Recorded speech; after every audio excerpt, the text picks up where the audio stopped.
మాట్లాడి నేను అప్ప చెప్పత్తా. ఇప్పుడు మాత్రం నేను దోలేయను. ఎందుకు దోలేయంటే మీ వాళ్ళు ఊక చంపుతంటారు, వేరే సంబంధం చూసినంటారు.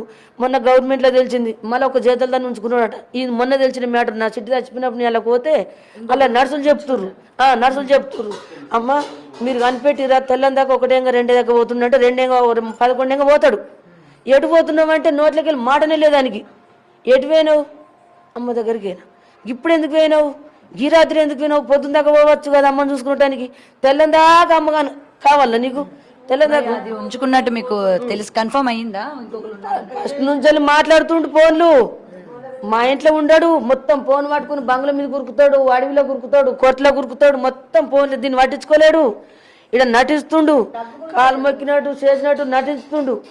పోయిండిగా తల్లి వరకు ఆడ తల్లి దగ్గరకు పోతే అవును పైసలేవి నీ పైసలేవి, ఒక 10 లక్షలు 1 కోటి రూపాయలు నాకు ఆస్తి వస్తుంది నా కొడుకుకు.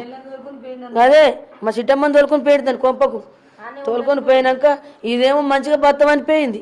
పోయినాక ఆ రోజు చంపేటోళ్ళు కట్నమేడ తెచ్చినవే, ఇత్తడి బోల్ లేవే, ఇత్తడి బాసన లేవే. ఇప్పుడు 50 లక్షలు కట్నం తెస్తే నా ఇంట్లో ఉంచుకుంటా, లేకపోతే ఇయ్యాల నరికి పారేస్తా నేను. నాకు గుండగాలు తెలుసు, నా కొడుకులు ఎమ్మెల్యేలలో తిరుగుతుర్రు, నీ బతికెంత నువ్వెంత. నా ఇంటికి వస్తామని పోయింది, కారం పోటీ డబ్బడు తెచ్చింది, మొత్తం పేరిండ ఒక 2 కొట్టింది. కొట్టే వరకు దీని కళ్ళు కనిపించలేవు కదా. అంగ పెట్టిర్రు మొగడు, అది మస్తు కొట్టిర్రు. బావా అరి అరి అరి అంటే అరేడ కనిపిస్తాడు దీనికి. కులంలో మాట్లాడి నేను అప్ప చెప్పత్తా.